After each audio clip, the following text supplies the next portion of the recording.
Disclaimer, ini adalah pengalaman saya pribadi sebagai pengguna iPhone lebih dari 2 tahun dengan penurunan baterai hanya 11% di iPhone 8.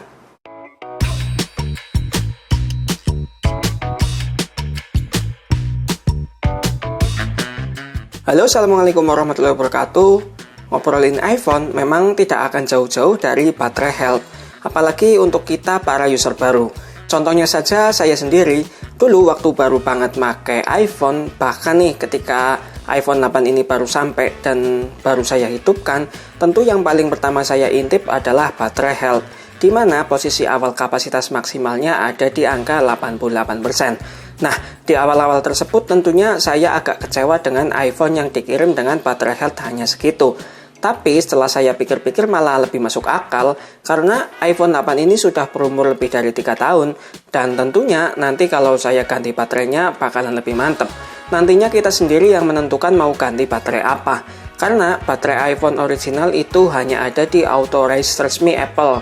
Gantinya pun harus di sana dan harganya juga tergolong mahal. Tidak bisa hanya beli baterainya saja gitu. Contohnya saja di iBox. Tentu ada beberapa cara yang bisa saya lakukan agar baterai health iPhone kita menjadi awet ya. Walaupun sebenarnya baterai health itu pasti akan turun selagi kita gunakan secara terus-menerus. Dan ini yang dinamakan siklus kerja baterai atau cycle count. Yang pertama, biasanya saya akan membiarkan iPhone ini istirahat ketika dicas. Ya, kebiasaan seperti ini memang akan terlihat sulit untuk para user yang sudah terbiasa menggunakan handphone kita dengan style yang cukup awur-awurannya. Namun dengan berpindahnya kita ke iOS, seharusnya kita juga bisa merubah cara pengecasan yang kurang baik tadi menjadi lebih teratur pada handphone kita. Sebenarnya boleh digunakan kok untuk hal-hal yang ringan, kayak sesekali balas chatting atau check out akhir tahun. Yang penting jangan sambil buat ngegame aja sih, sama dengerin musik. Karena ketika sedang dicas, kemudian kalian gunakan untuk ngegame, tentunya akan menghasilkan panas yang berlebih pada iPhone kita. Kemudian, ketika iPhone kita akan dicas, tapi setelah kita gunakan hal-hal yang cukup berat seperti habis bermain game atau habis render video yang tentu iPhone kita sedang dalam kondisi yang cukup panas, alangkah baiknya kita diamkan iPhone kita beberapa menit ya, agar suhu panas tadi bisa turun dulu sebelum melakukan pengecasan. Kalau Mas Not biasanya diemin setelah buat render video itu sekitar 15 menit tanpa melepas softcase ataupun dengan bantuan kipas. Ya dingin secara sendirinya gitu. Selanjutnya, sebisa mungkin kita biasakan mengecas iPhone kita sebelum di bawah 10%. Atau bahkan jangan sampai iPhone kita mati kehabisan baterai. Bahkan ada juga user yang ngecas belum sampai di bawah 30% gitu. Ya, makin sayangnya sama iPhone-nya gitu.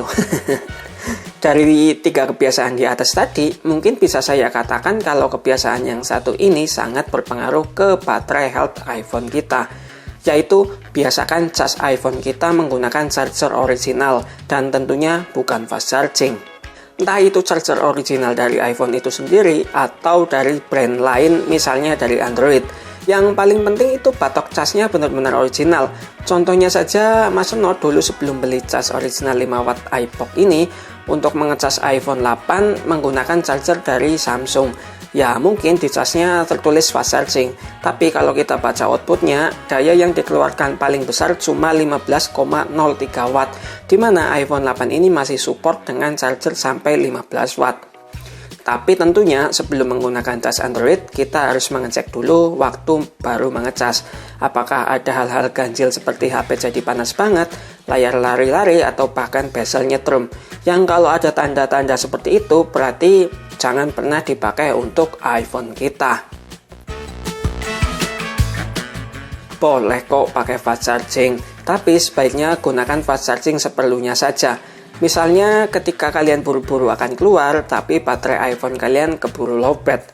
Nah, ketika kita sedang bersantai, lebih baik pakai charger standar 5W saja, yang pastinya akan lebih berpengaruh untuk pemakaian jangka panjang kita nantinya. Nah, itulah 4 kebiasaan Mas Not untuk mempertahankan baterai health iPhone 8 ini. Tapi tentunya saya pernah melakukan hilaf ya. Ya, seperti ngegame sambil dicas atau edit video sambil dicas juga gitu.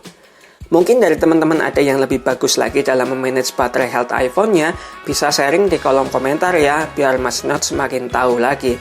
Dan untuk yang mau bertanya, silahkan tanyakan saja di kolom komentar. Dan ya, selamat menikmati akhir tahun 2021 ini, dan tetap jaga kesehatan tentunya ya. Mungkin cukup segini dulu ya video dari Mas Not. Jangan lupa like, komen, dan juga subscribe, biar Mas Not semakin berkembang. Semoga video ini bermanfaat dan terima kasih. Wassalamualaikum warahmatullahi wabarakatuh.